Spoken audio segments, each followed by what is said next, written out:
Muy buenas noches. Me alegra mucho verles acá. Sé que es un sacrificio entre semana reunirse porque salen del trabajo, tienen que ir a la casa, atender a los hijos. Quiero agradecerles por venir esta noche. Quiero agradecerle también al grupo Alabanza. Ha crecido. Tienen un coro ahora. Gloria a Dios, qué lindo. Cierto que es muy, muy significativo tener un grupo que nos ayude a cantar. Gloria a Dios. Quiero compartir con ustedes lo que vamos a estudiar en los próximos días. Vamos a reunirnos esta noche, mañana en la noche, el viernes en la noche y el sábado vamos a tener 4 temas. O sea, el sábado va a ser un día bien intenso. Vamos a estudiar primordialmente la profecía de Daniel 7 y de Apocalipsis 12 y Apocalipsis 13.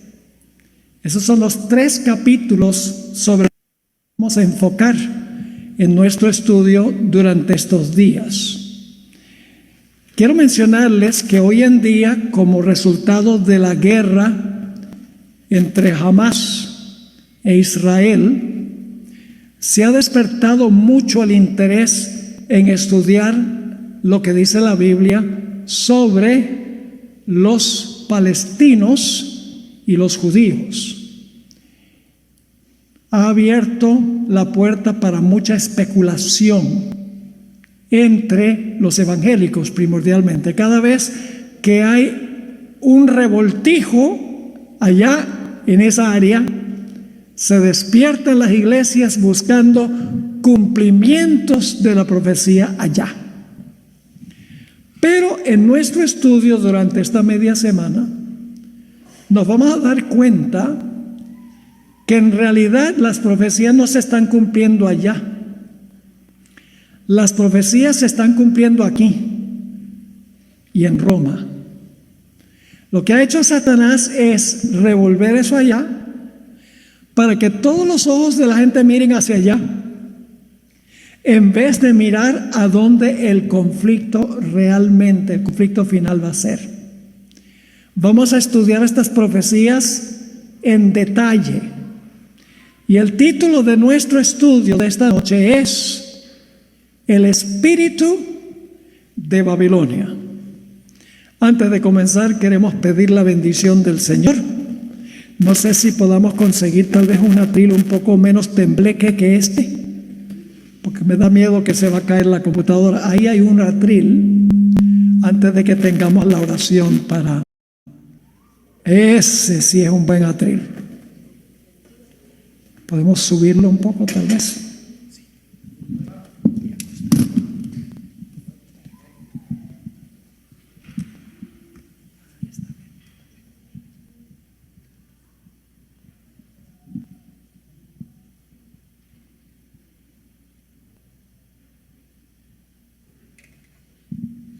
Este atril no lo mueve ni un terremoto.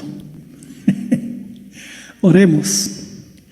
Padre Celestial, venimos ante tu trono con confianza, pero con humildad, porque sabemos que nuestro y nuestra sabiduría son muy limitados. Por eso necesitamos la presencia y la ayuda del Espíritu Santo. Queremos manejar tu palabra con reverencia, con disciplina, como tú estableciste que debemos hacer. Pedimos que nos acompañes no solamente en esta presentación, sino en toda la serie que vamos a trazar durante esta media semana. Imploramos la presencia de tu Santo Espíritu.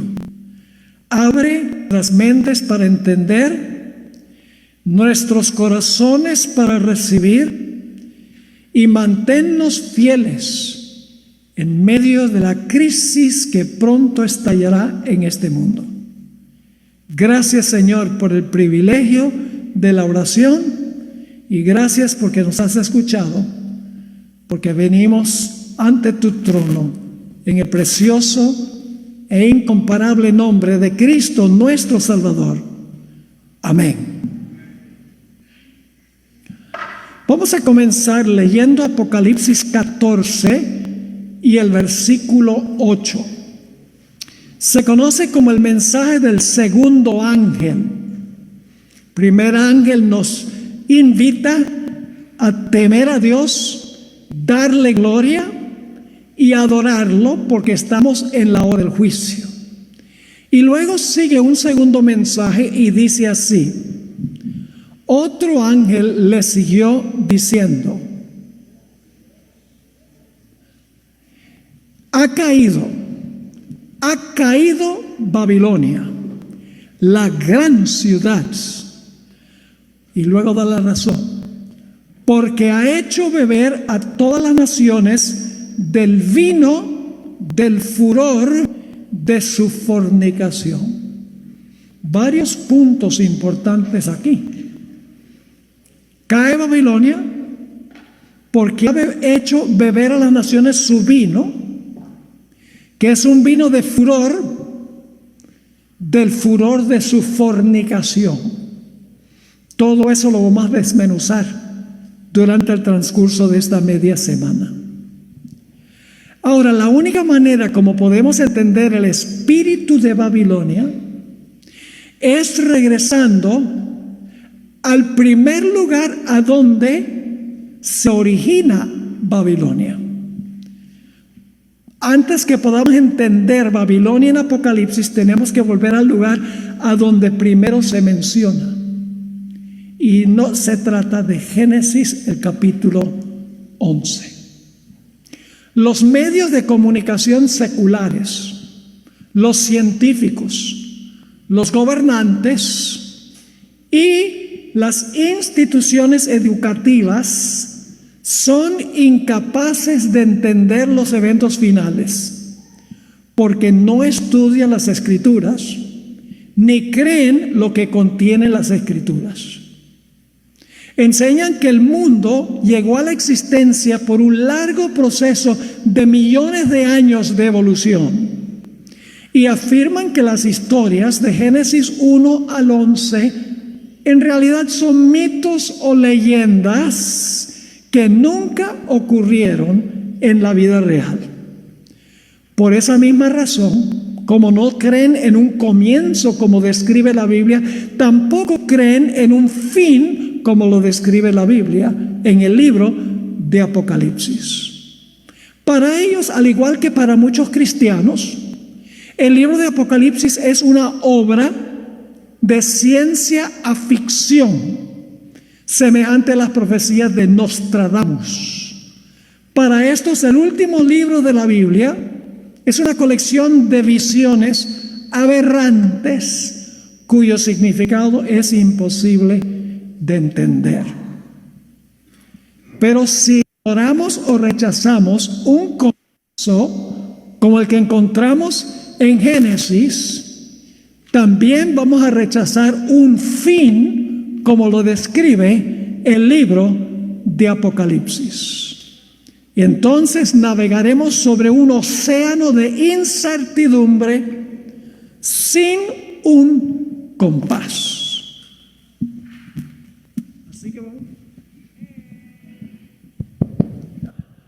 Así que vamos a regresar al libro de Génesis, el capítulo 11.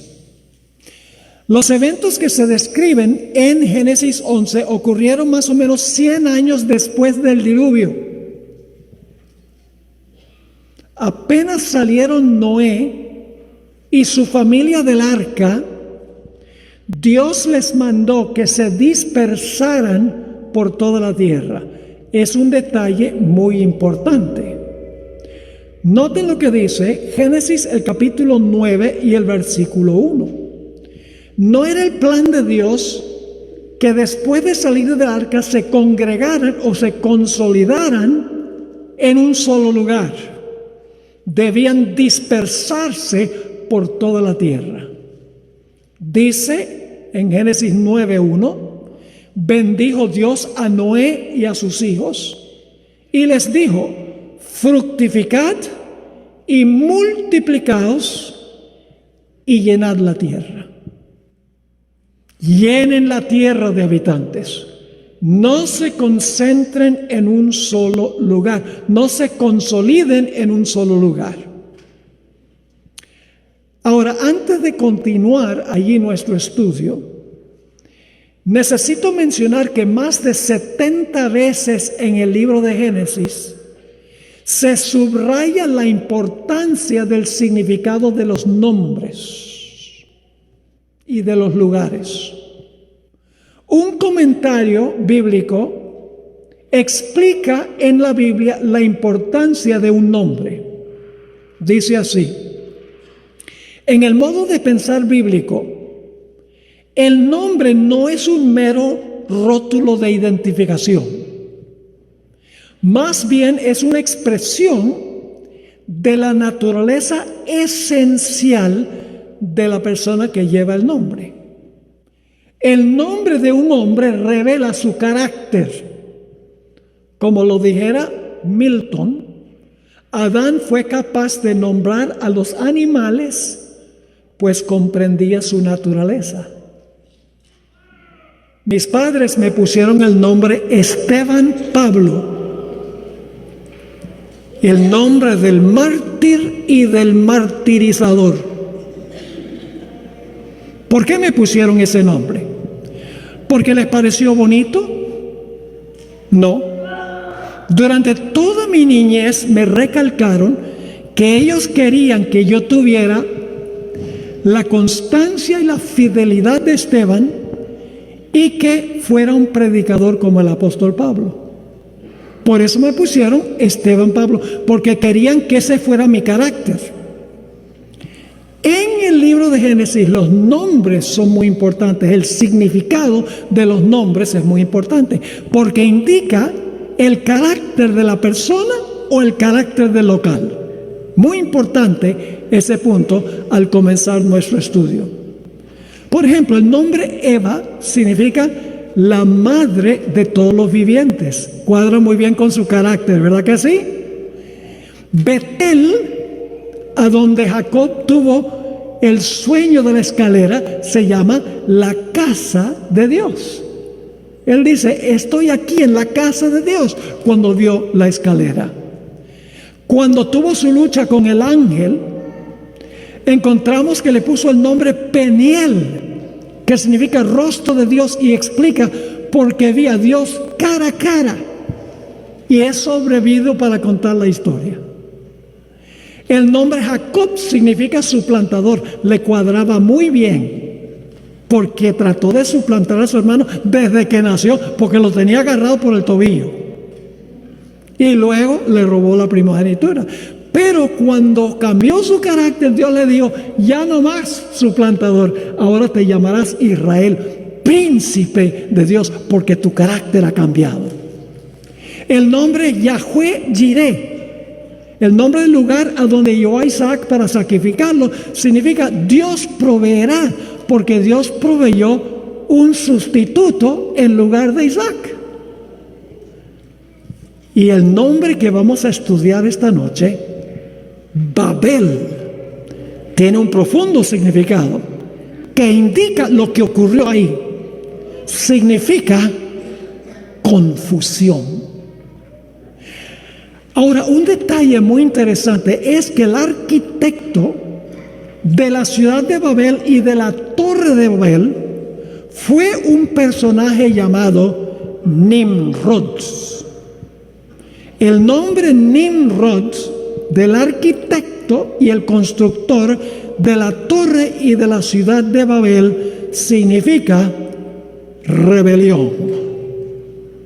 Es decir, aquel cuyo nombre significa rebelión fue el arquitecto y el constructor de la torre y de la ciudad. Ahora vamos a notar la historia en Génesis 11.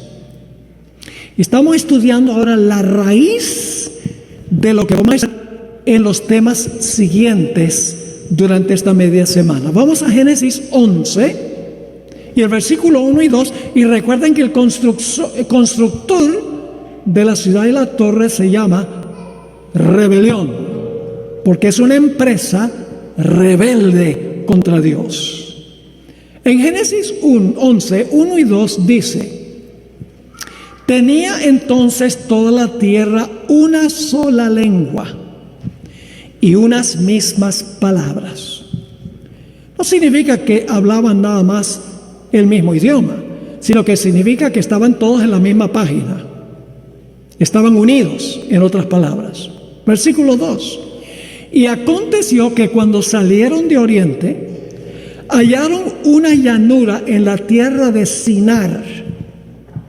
Ese detalle es importante, porque es el mismo lugar a donde fueron llevados Daniel y sus compañeros a Babilonia, mucho tiempo después. Lo dice en Daniel 1 y el versículo 1 y 2. Es decir, que esta torre y esta ciudad se construyó en el lugar donde más adelante se ubicó Babilonia. La ciudad y la torre fueron construidos en Babilonia. Y sigue diciendo: hallaron una llanura en la tierra de Sinar y se establecieron allí. Ahora, cuando el texto dice que toda la tierra hablaba una sola lengua y unas mismas palabras, recalco que no significa que todos sencillamente hablaban el mismo idioma. El contexto, los versículos que vamos a mirar a continuación, demuestran que todos estaban en la misma página, unidos en este proyecto. Es decir, todos tenían el mismo espíritu de Nimrod, rebeldes, consolidándose en un mismo lugar, no esparciéndose, para establecer un nuevo orden mundial, según la mente de ellos. Ahora vamos a Génesis 11 y el versículo 3 y 4. Esta unión tenía como propósito glorificar la grandeza humana y la fama de los constructores. Dice en los versículos 3 y 4: y se dijeron unos a otros: vamos, hagámonos ladrillo y cozámoslo con fuego. Y les sirvió el ladrillo en lugar de piedra y el asfalto en lugar de mezcla. Y dijeron: vamos y edifiquémonos. No dice edifiquemos, dice edifiquémonos una ciudad y una torre cuya cúspide llegue al cielo, y hagámonos, fíjense, edifiquémonos y hagámonos un nombre. Esa expresión, hagámonos un nombre, es la misma palabra que aparece en Génesis 6, a donde dice que los gigantes antes del diluvio eran hombres de renombre, hombres de alta reputación. Es decir, los constructores en realidad hacen este proyecto para exhibir su grandeza, su sabiduría, sus habilidades. Y fíjense por qué decidieron centrarse allí en ese lugar para construir una ciudad y para construir una torre. Ellos mismos dicen por qué querían establecerse allí. Noten nuevamente el versículo 4.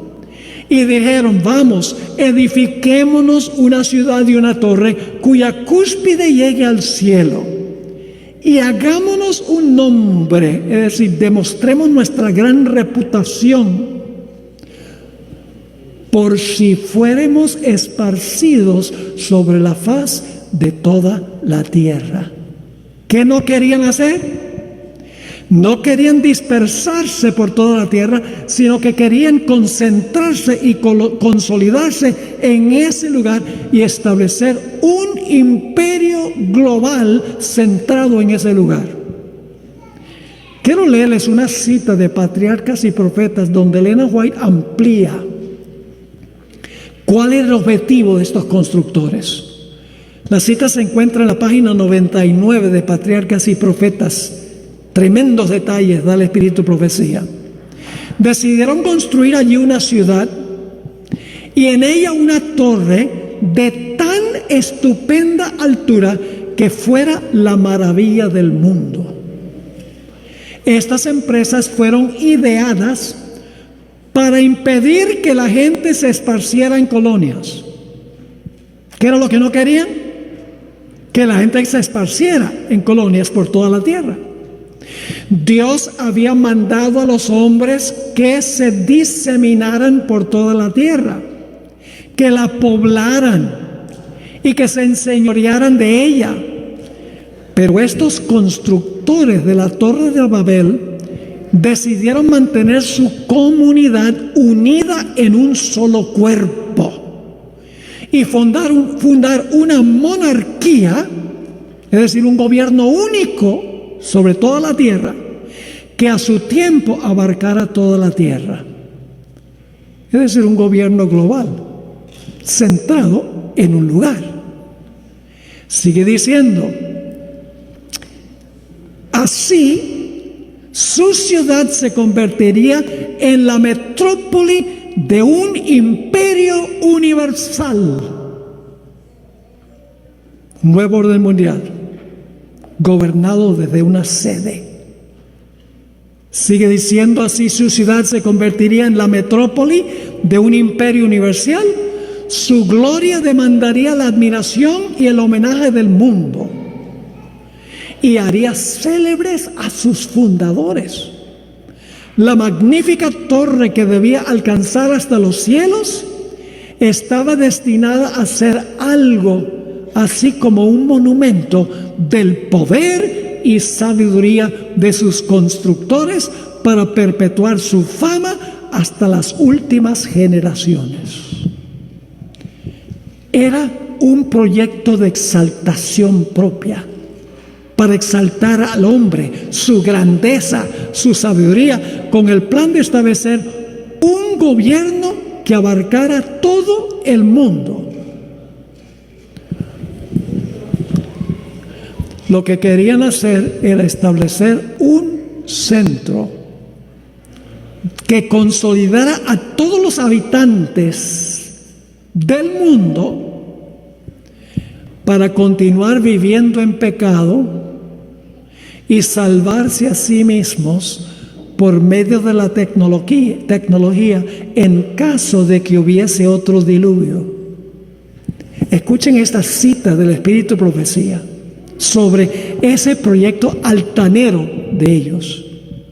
Patriarcas y Profetas, página 112, dice, creyeron que construyendo la torre hasta una altura mucho más elevada que la que habían alcanzado las aguas del diluvio, pensaban colocarse a sí mismos más allá de todo peligro. Si construimos la torre más alto que alcanzaron las aguas del diluvio, nos vamos a salvar a nosotros mismos. Pero había otro motivo.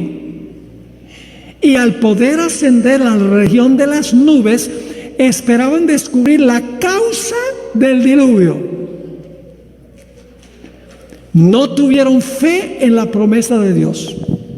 Dios había dicho que no iba a destruir la tierra con otro diluvio, pero ellos no creyeron la palabra de Dios y dijeron, construyamos esta torre para salvarnos a nosotros mismos en caso de que haya otro diluvio y para poder explicar científicamente por qué razón vino el diluvio.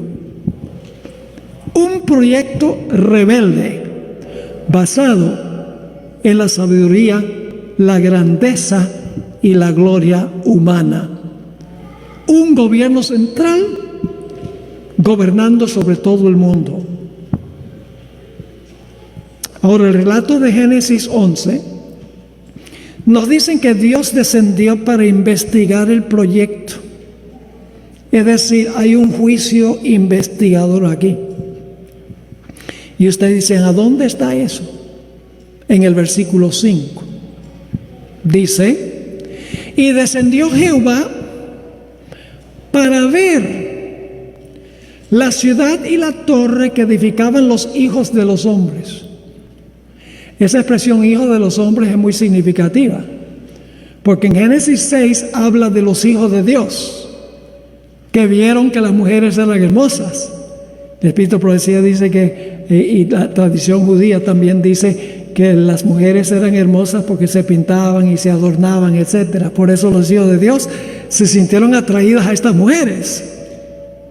Pero hay un contraste entre los hijos de Dios y aquí los hijos de los hombres. Los hijos de los hombres son aquellos que no son seguidores de Dios. Así que dice que Dios desciende para ver o para examinar la ciudad y la torre que edificaban los hijos de los hombres. Dios guarda un registro minucioso de la pecaminosidad de las naciones. Y cuando una nación alcanza cierto límite más allá del cual no pueden pasar, Dios derrama un juicio contra esa nación o contra esa ciudad. La sierva del Señor escribió en una revista que se publicaba en su época, Youth Instructor, el instructor de los jóvenes, febrero 1, 1894, lo siguiente: Dios guarda un registro de las naciones y también de los individuos. Les concede a las naciones cierto periodo de gracia y les da evidencias de sus requisitos. ¿Captaron hasta ahí? ¿Qué hace Dios? Le da cierto periodo de gracia y les da evidencias de sus requisitos. Es decir, les da luz. Les da evidencias de sus requisitos, de su supremacía, y les revela sus leyes, que deben ser el fundamento de su gobierno en las naciones. Todo esto lo hace para que las naciones paganas no sean destruidas sin haber recibido una amonestación y luz. Pero ahora escuchen esto. Pero después de haberles dado evidencia y luz, si aún persisten en su insolencia contra él, entonces, estando colmada su iniquidad, es decir, llena la copa, como en el caso de los amorreos, Dios toma las cosas en sus propias manos y ya no retiene sus juicios. La cita dice que Dios le da a las naciones mucha luz, mucha evidencia de su poder, la importancia de su ley. Y Dios le da un periodo de gracia. Pero después de cierto periodo, si la nación no respeta a Dios, Dios viene en contra de esa nación. Y en el caso de Sodoma y Gomorra, de esas ciudades, en juicio.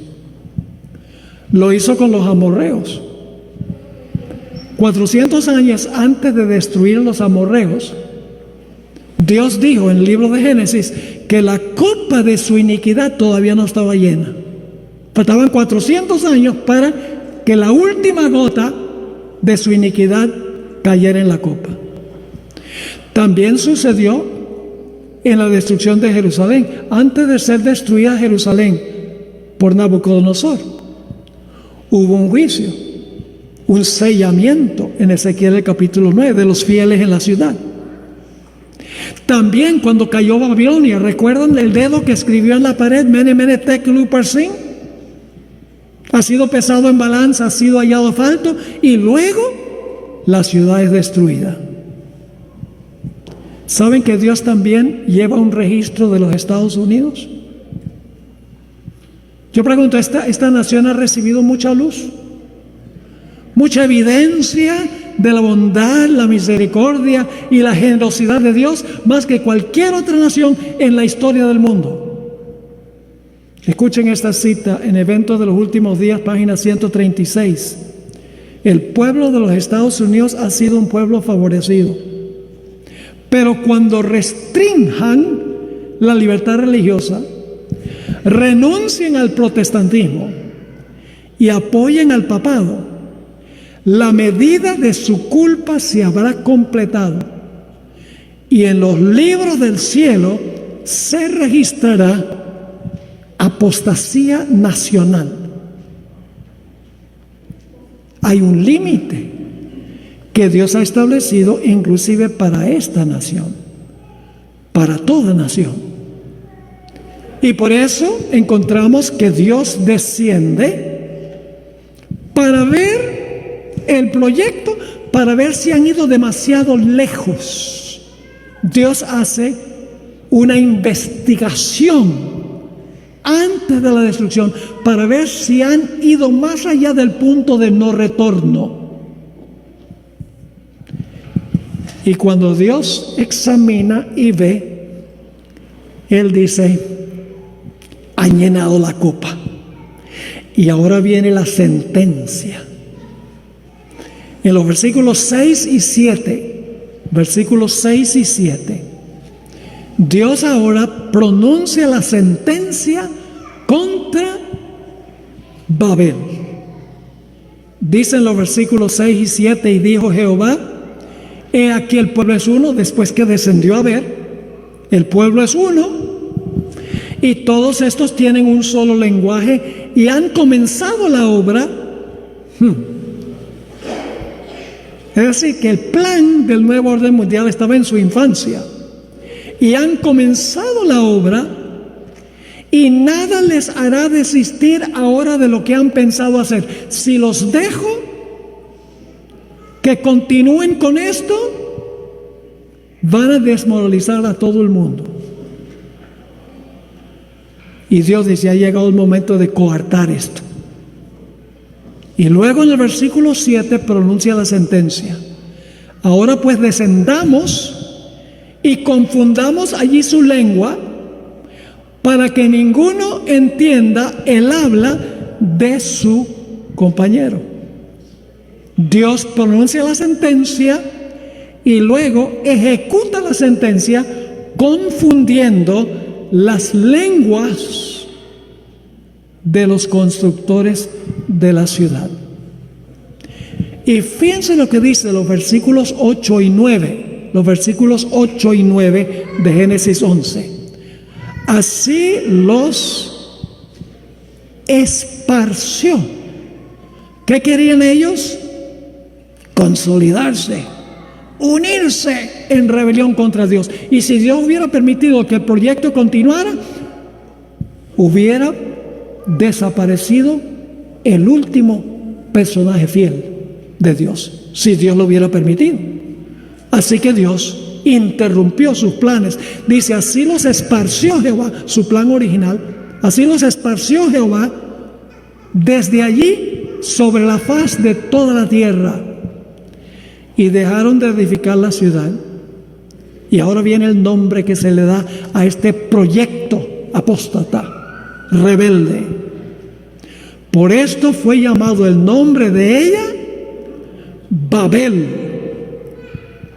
porque allí confundió Jehová el lenguaje de toda la tierra, y desde allí los esparció sobre la faz de toda la tierra. Es interesante leer lo que ocurrió cuando se confundieron las lenguas para esparcirlos. ¿Saben lo que sucedió? Que Dios, al dar el don de lenguas, porque podemos decir que es el don de lenguas, Dios les implantó un Rosetta Stone. ¿Sí saben lo que es eso? Les implantó en el cerebro un idioma: francés, alemán, holandés, español, inglés. y ya no se podían comunicar. Y como resultado, ¿qué hicieron? Los que hablaban inglés se reunieron en un lugar, los que hablaban alemán en otro, los que hablaban francés en otro. Es decir, se estableció el sistema de naciones, cada una independiente de la otra, para que no se pudiera consolidar una rebelión centrada para acabar con el conocimiento de Dios en la tierra. Interesante leer lo que ocurrió según el Espíritu de Profecía. Patriarcas y Profetas, página 113. Escuchen esto. Esto produjo confusión cuando confundió las lenguas. Esto produjo confusión y consternación. Toda la obra se detuvo. No había armonía ni cooperación. Antes habían estado unidos, ahora hay confusión. Están divididos. Los edificadores no podían explicarse aquellas extrañas equivocaciones entre ellos. Y ahora escuchen. Y en su ira y desengaño se dirigían reproches unos a otros. Los que antes habían estado unidos en esta empresa, cuando Dios vino en juicio, empezaron a reñir uno con el otro. ¿Hasta qué punto? Sigue diciendo aquí. No podían explicarse aquellas extrañas equivocaciones entre ellos, y en su ira y desengaño se dirigían reproches unos a otros. Su unión terminó en lucha y en derramamiento de sangre. Se levantaron uno contra el otro hasta el punto de derramar la sangre uno del otro. Los que antes habían estado unidos en esta empresa. No olviden estos detalles, porque esto todo forma la base de Babilonia en Apocalipsis. Pero no podemos entender Babilonia en Apocalipsis sin entender el origen de Babilonia en Génesis 11. Sigue diciendo, como prueba del desagrado de Dios cayeron rayos del cielo. Fíjense, la unión ahora se divide, pelean unos con otros hasta el punto de derramar sangre, y hay relámpagos. ¿Y qué hacen los rayos del cielo? Que destruyeron la parte superior de la torre y la derribaron. Se hizo sentir a los hombres que hay un Dios que reina en los cielos. En la página 115 de Patriarcas y Profetas, Elena White amplió: Dios soporta pacientemente la perversidad de los hombres. Y créanme, hermanos y hermanas, que la perversidad en este país es grande. Y uno se pregunta hasta qué punto Dios va a tolerar lo que está pasando en este país. Dios soporta pacientemente la perversidad de los hombres, dándoles amplia oportunidad para arrepentirse. Por eso es que Dios no quiere que nadie perezca. Dios es longánime. Él da mucho tiempo para que la gente se arrepienta. Pero ella sigue diciendo, pero toma en cuenta todos sus ardides para resistir la autoridad de su justa y santa ley. De vez en cuando la mano invisible que empuña el cetro del gobierno se extiende para reprimir la iniquidad. Se da evidencia inequívoca de que el creador del universo, el que es infinito en sabiduría, amor y verdad, es el gobernante supremo del cielo y de la tierra, cuyo poder nadie puede desafiar impunemente. ¿Saben ustedes que el espíritu de la Babilonia de Génesis 11 es la misma altanería de la Babilonia de Nabucodonosor? El mismo espíritu de Nabucodonosor es el espíritu de los constructores. Fíjense, por ejemplo, y saben algo interesante, Nabucodonosor escribió que era su propósito restablecer la Babilonia que había caído en la Torre de Babel. Por eso se llama el imperio neobabilónico. Él quería que una nueva Babilonia fuera como la Babilonia donde se construyó la torre. Fíjense la altanería de Nabucodonosor. Los que construyeron la Torre de Babel se jactaban de su grandeza y de la grandeza de su proyecto, olvidando a Dios. Fíjense lo que dice Daniel 4, 29 y 30. Al cabo de 12 meses, paseando en el palacio real de Babilonia, habló el rey y dijo: ¿no es esta la gran Babilonia? Eso debe despertar curiosidad, porque en Apocalipsis se le llama, ha caído la, ¿cuál Babilonia? La gran Babilonia. ¿Será que al final de la historia la Babilonia final va a tener el mismo espíritu de arrogancia que tuvo la Babilonia en Génesis 11 y la de Nabucodonosor? Así que dice: ¿no es esta la gran Babilonia que yo edifiqué para casa real con la fuerza de mi poder y para gloria de mi majestad? ¿Es el mismo espíritu de los constructores de la torre? Es el mismo espíritu de arrogancia, exaltación propia, y tiene que ver con la construcción de la ciudad de Babilonia. Isaías 47:10 describe el espíritu de Babilonia. Dice Dios: porque te confiaste en tu maldad, diciendo: nadie me ve. Está hablando a Babilonia: nadie me ve. Tu sabiduría y tu misma ciencia te engañaron, y dijiste en tu corazón: yo y nadie más. Ese es el espíritu de Babilonia, echando a un lado la autoridad de Dios, la palabra de Dios, la luz que Dios da, para exaltar al hombre. Ahora, la confusión de las lenguas en la Torre de Babel fue una gran bendición. Y ustedes dicen: ¿por qué? Porque los seres humanos se esparcieron por toda la tierra y establecieron naciones, cada nación con su propio idioma y con su propia cultura.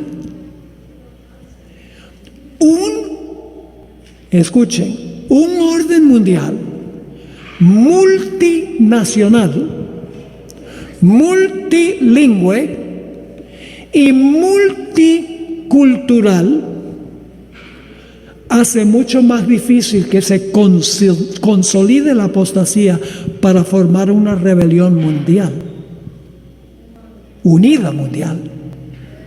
Pues si uno tiene muchos países y muchas culturas, es difícil que todas esas naciones se unan con un mismo plan de rebelión contra Dios, porque cada una de las naciones está lidiando con la otra. Así que Dios dice: yo lo voy a dispersar y voy a hacer muy difícil que se consolide el mundo en rebelión en contra mía, una maldad centralizada y global. Es decir, Dios desbarató la unión, estableciendo el sistema de naciones que nosotros vemos en el mundo hoy. Ustedes pueden leer Génesis capítulo 10. Ahí habla de la tabla de las naciones. Y van a encontrar que todas las naciones que hay en el mundo, con sus idiomas y su cultura, se originaron en la Torre de Babel. Y dicho sea de paso, todas las falsas religiones vienen de la Babilonia, de la Torre de Babel. Todas las falsas prácticas. La hermana White dice que ellos adoraban al dios Sol. Eso fue transferido a todas las naciones después de eso. Por ejemplo, el rosario. El usar el rosario para las oraciones lo usan los musulmanes, los budistas y los católicos. ¿De dónde sacaron esas tres religiones el uso del rosario? Viene de Babel. Todas las prácticas y las doctrinas apóstatas tuvieron su origen en la torre de Babel. Así es que Génesis nos da el origen de la palabra Babilonia, que más adelante encontramos en el libro de Apocalipsis. Según el último libro de la Biblia, lo que ocurrió una vez en Babel ocurrirá nuevamente al final de la historia, pero no en un lugar, sino a nivel de todo el mundo. El libro de Apocalipsis describe una gran conspiración final de toda nación, tribu, lengua y pueblo en contra de Dios. Es decir, aunque Dios dividió a la raza humana en la Torre de Babel, al final de la historia van a tener éxito en consolidar, a pesar de todas las culturas, naciones e idiomas, van a poder consolidar el mal en lo que se llama un nuevo orden mundial.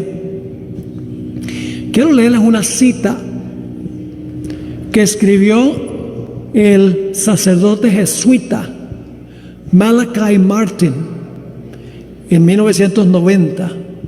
Escribió el famoso libro Las llaves de esta sangre, siendo el Papa Juan Pablo II. Quiero leerles lo que él escribió en ese tiempo que estamos viendo ahora en proceso de rápido desarrollo. Está hablando de tres competidores en el mundo: el capitalismo, el socialismo o el comunismo y el romanismo. Ese es el contexto. Escuchen lo que escribió. Hay una gran similitud que comparten estos tres competidores geopolíticos. Una gran similitud entre los tres sistemas y sus líderes. Cada uno de ellos tiene en mente un gran designio para un solo gobierno mundial. Tanto el capitalismo como el socialismo, el comunismo y el romanismo tienen el mismo objetivo, dice él: un solo gobierno mundial. Eso se llamaría una monarquía, como dijo Elena White en el libro Patriarcas y Profetas. Sigue diciendo: su competencia geopolítica, la competencia de estos tres sistemas, tiene que ver con cuál de los tres formará, dominará y administrará el sistema mundial, un sistema mundial que reemplazará el decadente sistema de naciones. El sistema que conocemos ahora se llama internacionalismo, porque se compone de muchas naciones. Pero lo que está diciendo Malachi Martin es que un solo gobierno mundial va a reemplazar el decadente sistema de naciones individuales, cada uno luchando por sus propios intereses. Está hablando del establecimiento de un nuevo orden mundial centralizado en un lugar, de donde ese lugar sale toda la autoridad. Martin no tenía ninguna duda en cuanto a cuál de los tres iba a ganar esta competencia: el papado católico romano. Y la base bíblica que él usó, que en realidad es una interpretación errada de la Biblia, es que en Mateo 16 Jesús dijo que las mismas puertas del infierno no prevalecerían contra la Iglesia católica. Ahí no dice Iglesia católica. Ahí sencillamente dice: las puertas del infierno no prevalecerán contra la iglesia. Pero él dice que esa es una promesa que Dios le hizo al poder papal. Por eso él decía el capitalismo va a perder. El socialismo, comunismo va a perder. El que va a establecer ese gobierno mundial es la Roma papal. Quiero leerles una cita escalofriante de su libro, donde él habla de lo que iba a pasar. Y estas son las profecías que vamos a estudiar. Ustedes podrán decir, bueno, eso es especulación de él, pero es exactamente lo que dice la profecía. Porque la profecía dice, todo el mundo se maravilló en pos de la bestia. ¿Me están entendiendo lo que estoy diciendo? Vamos a mostrar que lo que él dice va a ocurrir. Solo que él dice que el poder papal va a establecer un nuevo orden mundial de paz, prosperidad, todo va a ser muy bueno, mientras que la Biblia dice que este sistema va a ir a perdición. El fin es diferente, según la perspectiva bíblica, que la perspectiva de Malachi Martin. Escuchen lo que escribió. Esto se encuentra en la página 11 y 12 de su libro. Una vez que la competencia se haya decidido, la competencia entre los tres, el mundo y todo lo que está en él, nuestro estilo de vida como individuos y como ciudadanos de las naciones, nuestras familias y nuestros trabajos, nuestro comercio y dinero, nuestros sistemas educativos y nuestras religiones y nuestras culturas, hasta los símbolos de nuestra identidad nacional, que la mayoría de nosotros siempre hemos tomado por sentado, todo habrá sido poderosa y radicalmente alterado para siempre. ¿Qué se va a alterar para siempre? Nuestro estilo de vida, nuestras familias, nuestros trabajos, nuestro comercio, nuestro dinero, nuestros sistemas educativos, nuestras religiones, nuestras culturas y hasta los símbolos nacionales, que la bandera, el escudo, etcétera. Sigue diciendo, nadie puede quedar exceptuado de sus efectos, nadie se va a escapar de los efectos, dice él. Ningún sector de nuestras vidas permanecerá intacto.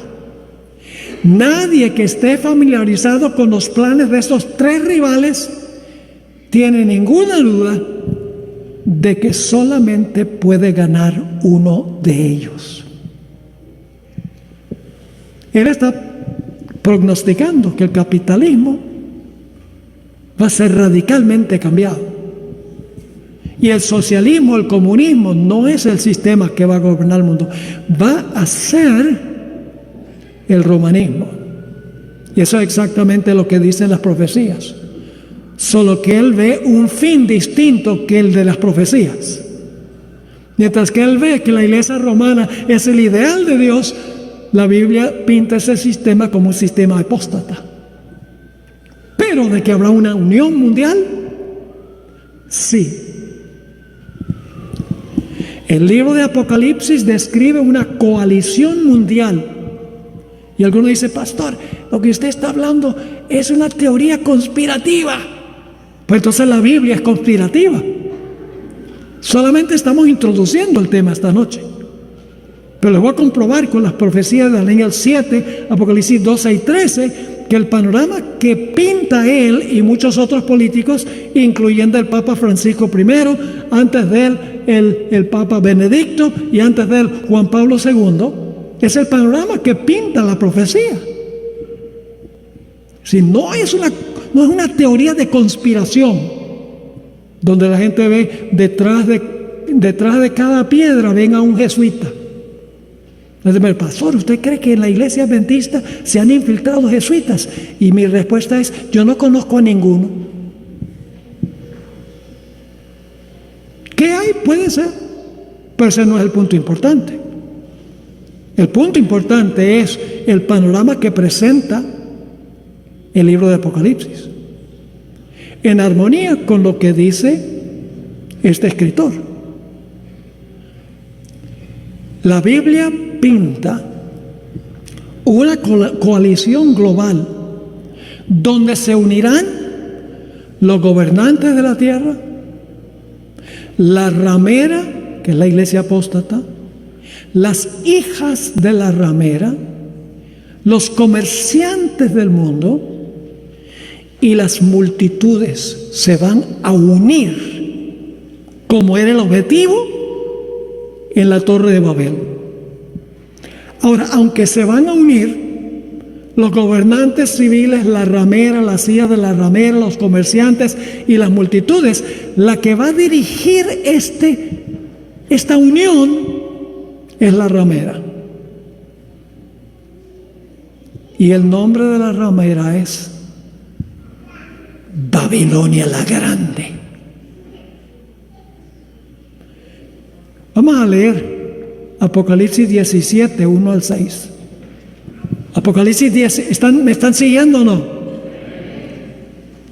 Apocalipsis 17, 1 al 6. Hermanos y hermanas, el mundo necesita escuchar este mensaje. La iglesia adventista necesita escuchar este mensaje. Nuestro mensaje no es como el mensaje del resto del mundo cristiano. Hay muchos verdaderos hijos de Dios en esas iglesias, no cabe duda. No los podemos juzgar, pero el mensaje de ellos no es el mensaje para este tiempo. Nuestro mensaje para este tiempo es un mensaje profético. Jesús dijo: velad, fíjense en lo que está pasando. Mateo 24 dice: miren las señales. Y dice: oren como nunca y prepárense. Todo a la luz de lo que la profecía dice. Fíjense Apocalipsis 17, 1 al 6. Vino entonces uno de los 7 ángeles que tenía las 7 copas y habló conmigo diciéndome: ven acá y te mostraré la sentencia contra la gran ramera. Así que hay una ramera, la que está sentada sobre muchas aguas, con la cual han fornicado los reyes de la tierra. Ya tenemos 3 aquí.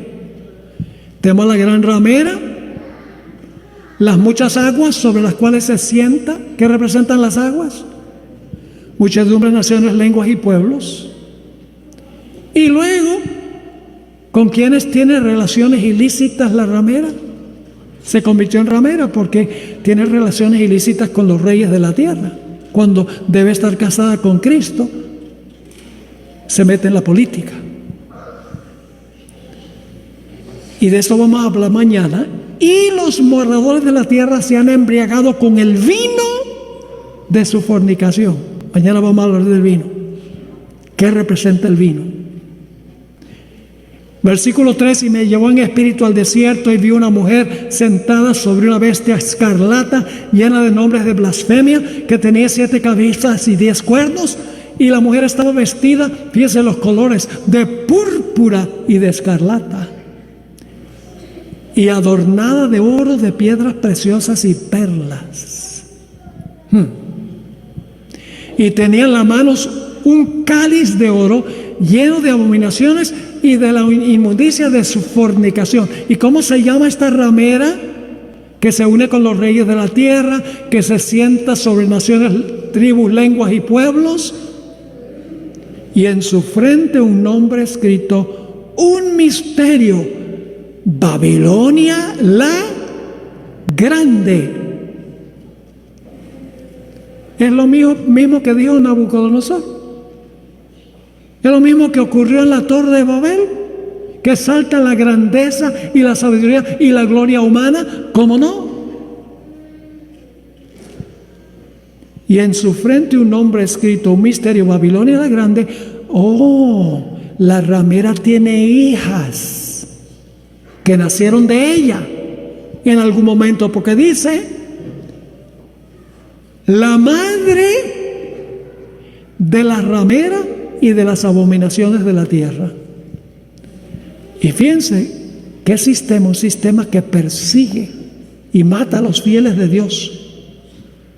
Dice: vi a la mujer ebria de la sangre de los santos y de la sangre de los mártires de Jesús. Y cuando la vi, quedé asombrado con gran asombro. Así que hemos visto un sistema representado por una gran ramera. ¿Qué representa una mujer en las profecías? Una iglesia. Una mujer pura representa ¿qué clase de iglesia? Una iglesia pura. Una mujer ramera que fornica, que le juega sucio a Cristo su marido, representa una iglesia apóstata. Es decir, esta es una iglesia apóstata que se sienta sobre las muchedumbres. Es lo que significa. Sentarse significa que gobierna sobre ellas. Fornica con los reyes, está metida en la política, le da vino a las naciones. Está vestida, sus colores predilectos son púrpura y escarlata. Está llena de toda clase de joyas. Tiene hijas que nacieron de ella y que tiene una historia de haber perseguido a los fieles de Dios. Pero hay otro grupo que se va a unir también con ella, que son los comerciantes del mundo. El sistema económico se va a vincular con ella.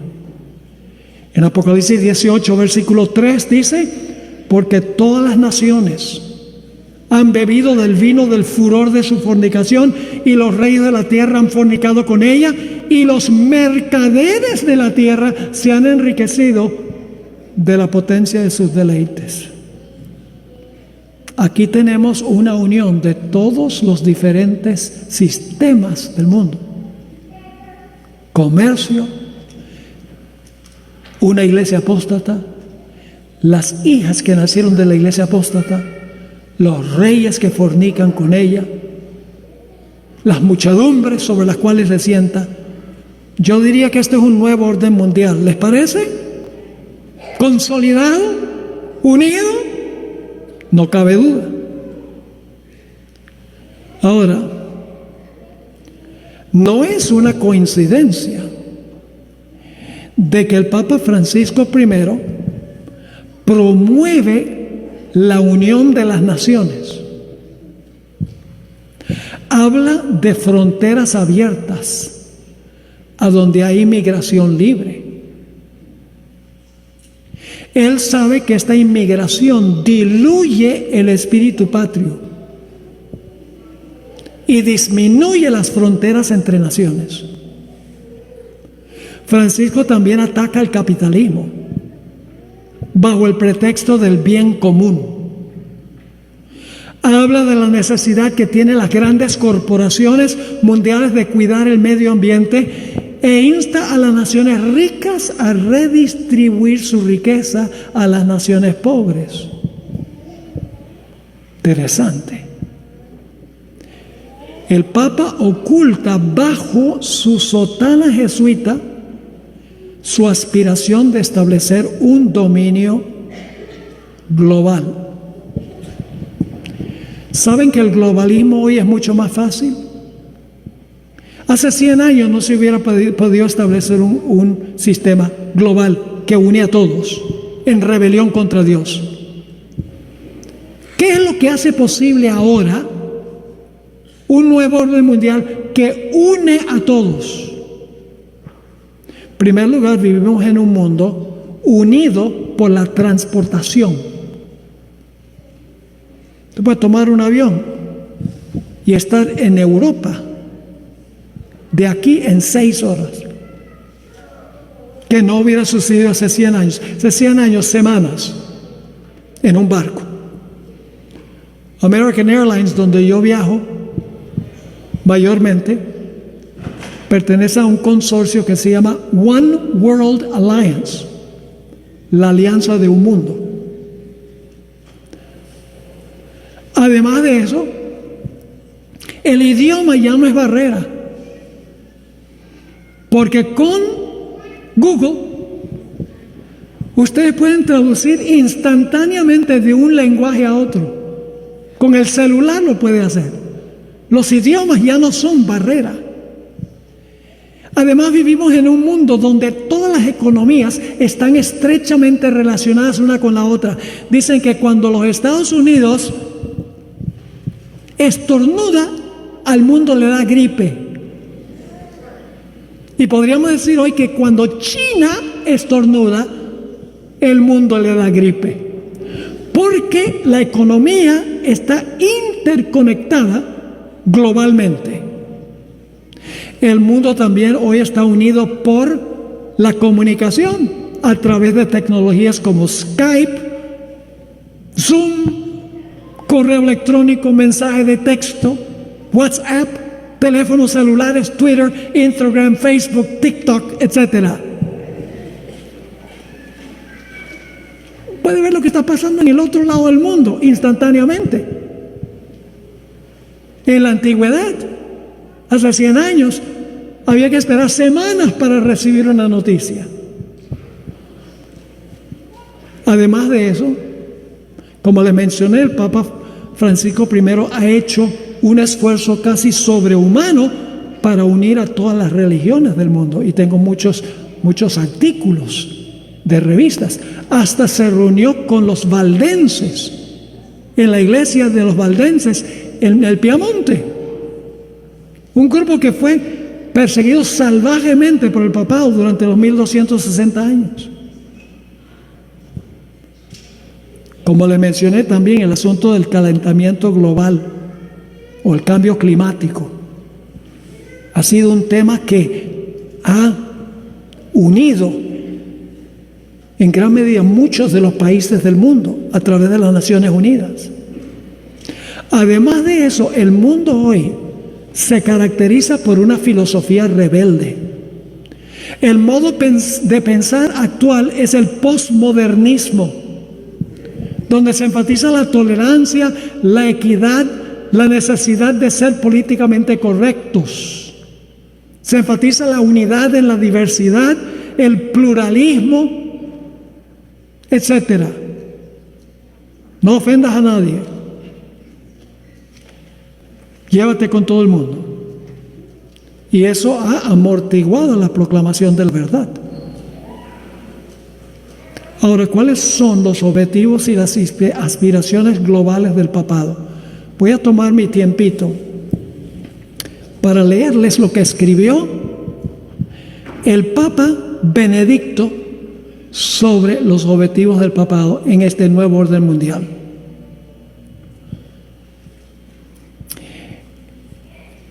Benedicto escribió una encíclica a donde usó 4 palabras o 4 conceptos vez tras vez.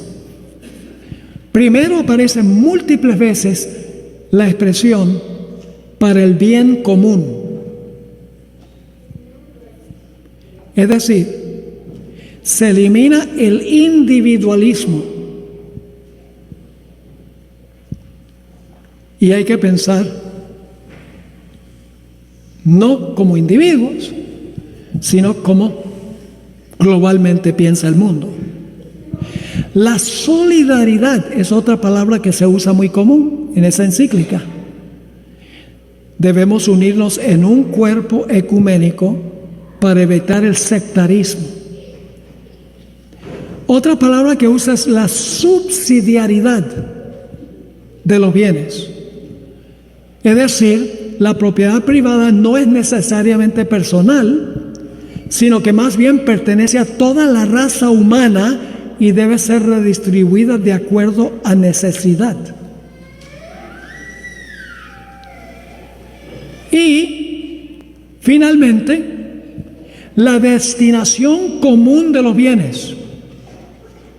La propiedad privada no es necesariamente personal, sino que le pertenece a toda la raza humana. Ahora la voy a leer de su encíclica Caritas in Veritate, sobre lo que él dice que es el objetivo. La acción del hombre sobre esta tierra, cuando está inspirada y sustentada por la caridad, contribuye a la edificación de esa ciudad de Dios universal, hacia la cual avanza la historia de la familia humana. ¡Qué interesante! La acción del hombre sobre la tierra, cuando está inspirada y sustentada por la caridad o por el amor, contribuye a la edificación de esa ciudad de Dios universal hacia la cual avanza la historia de la raza humana.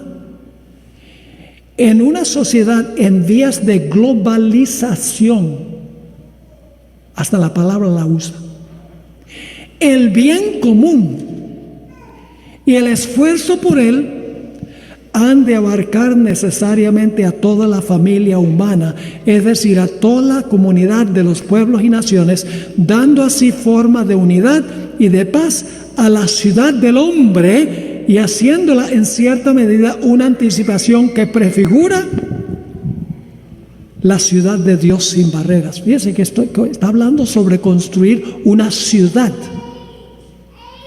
Y no es una ciudad en cierto lugar, es un concepto de que los seres humanos construyan una ciudad para que la sociedad no esté discorde, sino que esté funcionando unida. Y luego dice cómo se va a lograr. Para gobernar la economía mundial, para sanear las economías afectadas por la crisis, para prevenir su empeoramiento, es decir, de la debacle económica, y mayores desequilibrios consiguientes, para lograr un oportuno desarme integral, la seguridad alimenticia y la paz, para garantizar la salvaguardia del ambiente y regular los flujos migratorios. Fíjense todo lo que él está hablando aquí. Está hablando de la economía mundial, sanear las economías, prevenir el empeoramiento de las economías, el desarme, es decir, que las naciones se deshagan de sus armas, la seguridad alimenticia, la salvaguardia del medio ambiente y la regulación de los flujos migratorios. Dice, urge la presencia de una verdadera autoridad política mundial, como fue ya esbozada por mi predecesor, el beato Juan 23. ¿Qué dice él? Para que todas estas cosas puedan ocurrir se necesita un poder mundial para garantizarlo. Y luego sigue diciendo, esta autoridad deberá estar regulada por la ley, atenerse de tal manera concreta a los principios de subsidiariedad y de solidaridad, estar ordenada a la realización del bien común, comprometerse en la realización de un auténtico desarrollo humano integral inspirado en los valores por la caridad en la verdad. Dicha autoridad además deberá estar reconocida por todos, gozar de poder efectivo para garantizar a cada uno la seguridad, el cumplimiento de la justicia y el respeto de los derechos. Y luego la pregunta es, ¿quién será responsable de coordinar todo eso desde un lugar central? Él dice, no cabe duda que tiene que ser la Iglesia romana, porque es global. ¿Quién más que el papado, que es un sistema mundial para hacer esto? Esto no lo estoy inventando yo. Es lo que dice Malachi Martin, sacerdote jesuita que murió hace algunos años. Es lo que escribió Juan Pablo II, lo que aquí dice Benedicto y lo que ha dicho el Papa Francisco I. Ese es el objetivo. La hermana White hace 130 años escribió lo mismo. El tal llamado mundo cristiano será el teatro de acciones grandes y decisivas, hombres en posiciones de autoridad pondrán en vigencia leyes para controlar la conciencia, siguiendo el ejemplo del papado. Babilonia, fíjense que se refiere a este sistema como Babilonia. Babilonia hará que todas las naciones beban del vino del furor de su fornicación. Toda nación se verá envuelta. Acerca de ese tiempo, Juan el revelador declara: estos tienen un mismo propósito. Habrá un vínculo de unión universal, una gran armonía, una confederación de las fuerzas de Satanás. Lo mismo que pasó en la Torre de Babel. Ahora, ¿qué va a pasar cuando suceda esto? Todo el que no se acate estará marcado. Quiero leerles un par de citas del Espíritu Profecía. Esto se encuentra en el libro Fundamento de la Educación Cristiana, página 289. Dice ella: cuando alcancemos la norma que el Señor espera que alcancemos, los mundanos considerarán que los adventistas son puritanos, fanáticos, raros y singulares. Olvídense de ser políticamente correcto. Dice ella que cuando nosotros alcancemos la norma que Dios quiere que alcancemos, los mundanos consideran que los adventistas son puritanos, fanáticos, raros y singulares. Y en otra cita, tomo 5 de los Testimonios, página 515, ella dice: nuestro pueblo ha sido considerado demasiado insignificante para ser digno de ser tomado en cuenta. Pero vendrá un cambio. Dentro del mundo cristiano se están llevando a cabo movimientos que necesariamente traerán a la prominencia al pueblo que guarda los mandamientos. A pesar de que habrá esta unión global de los reyes con la ramera, las hijas, las muchedumbres, el comercio del mundo, a pesar de esta unión, Dios va a tener la última palabra. Fíjense lo que dice Apocalipsis 16, 17 al 21. Habla de la caída de la Babilonia final. Dice: el séptimo ángel derramó su copa por el aire y salió una gran voz del templo, del cielo, del trono, diciendo: hecho está. Entonces hubo relámpagos. ¿Recuerdan lo que pasó en la Torre de Babel? Entonces habrá relámpagos y voces y truenos y un gran temblor de tierra, un terremoto tan grande cual no lo hubo jamás desde que los hombres han estado sobre la tierra. Y la gran ciudad fue dividida. ¿Cuál es la gran ciudad? Babilonia. La gran ciudad, y esto vamos a hablar un poco más mañana. La gran ciudad fue dividida en 3 partes, y las ciudades de las naciones cayeron. Y la gran Babilonia vino en memoria delante de Dios para darle el cáliz del vino del ardor de su ira. Y toda isla huyó, y los montes no fueron hallados, y cayó del cielo sobre los hombres un enorme granizo como el del peso de un talento. Y los hombres blasfemaron contra Dios por la plaga del granizo, porque su plaga fue sobremanera grande. La hermana White describe lo que va a pasar cuando Babilonia caiga. ¿Recuerdan que la unión se rompió? Que empezaron a matarse los unos a los otros. ¿Recuerdan eso? Fíjense cómo la hermana White describe este momento. Conflicto de los siglos 6:37. Los hombres ven que fueron engañados.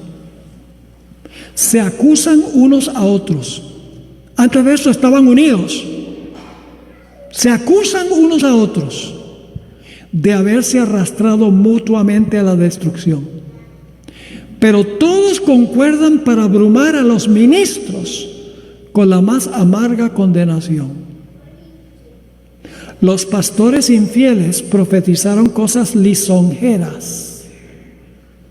Indujeron a sus oyentes a anular la ley de Dios y a perseguir a los que querían santificarla.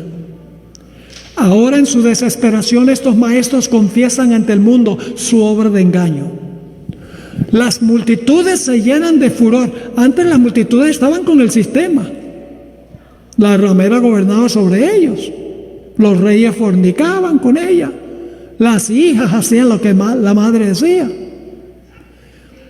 Pero ahora dice, las multitudes se llenan de furor. Estamos perdidos, exclaman. Y vosotros sois la causa de nuestra perdición. Y se vuelven contra los falsos pastores. Ser pastor en esta época es algo muy serio. Muy, muy serio. Sigue diciendo, precisamente aquellos que más los admiraban a estos pastores, en otros tiempos pronunciarán contra ellos las más terribles maldiciones.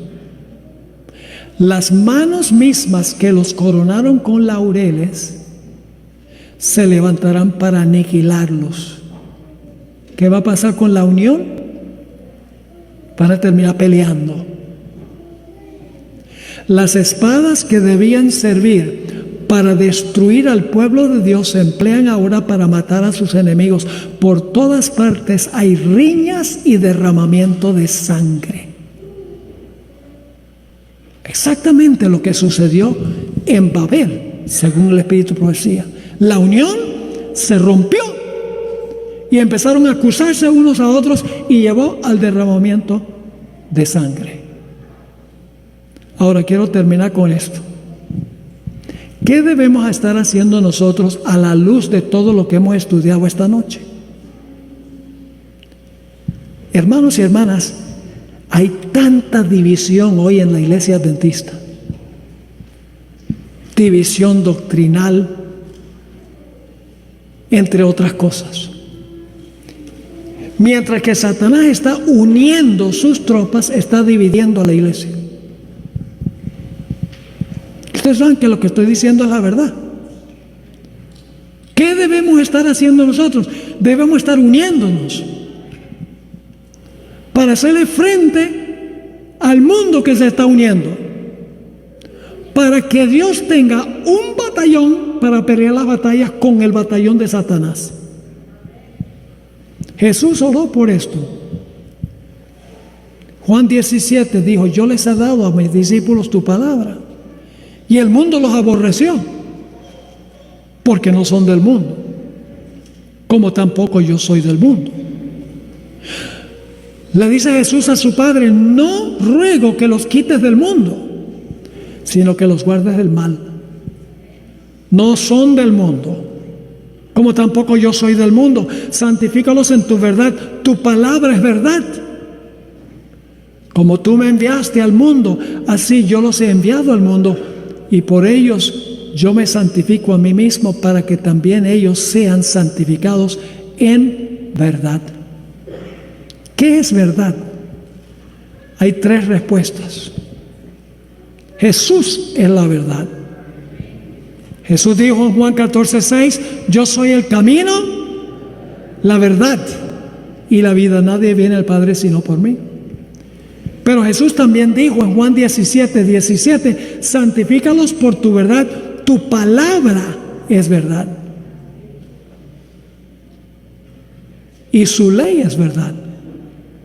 Porque dice en el Salmo 119, 142, tu justicia es justicia eterna y tu ley, la verdad. Así que la verdad es Jesús, su palabra y su ley. Y sobre eso tiene que estar edificado el pueblo de Dios, sobre la verdad. Termino con esta última cita. Testimonios para la Iglesia, tomo 4, página 21. Cristo está sacando a un pueblo. ¿Sacándolo de dónde? Del mundo. Cristo está sacando a un pueblo que se pare en perfecta unidad. ¿Qué está haciendo Jesús? Sacando a un pueblo que se pare en perfecta unidad. ¿Sobre qué? Sobre la amplia plataforma de la verdad eterna. Hermanos y hermanas, no puede haber unidad cuando se tienen diferentes conceptos teológicos en la iglesia. Tiene que haber unidad doctrinal, unidad de práctica y una proclamación de la verdad que se encuentra en la Escritura, las verdades distintivas de la Iglesia Adventista del Séptimo Día. Nosotros nos originamos como un movimiento profético y vamos a terminar como un movimiento profético. Hay que estudiar las profecías, hay que entender las profecías para ver lo que está pasando, lo que pronto ocurrirá, para que estemos firmes, como dice la sierva del Señor, en la plataforma de la verdad eterna.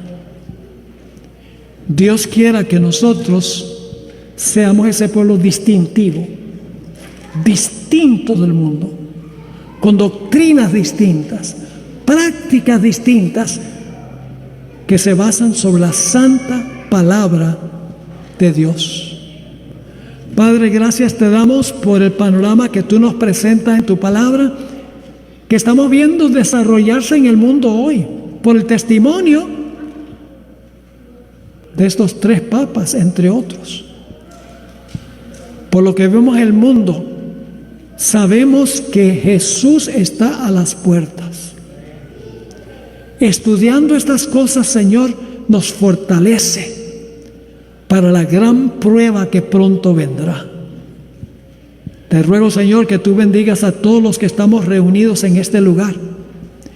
Inspíranos para enamorarnos de tu palabra, para asimilar tu palabra y para proclamarla con confianza a los que están buscando una explicación de las cosas que están pasando en este mundo. Gracias te damos por habernos acompañado esta noche. Pedimos tu continuada compañía durante todos los temas que vamos a trazar acá. Te lo pedimos por los méritos preciosos de Cristo nuestro Salvador. Amén.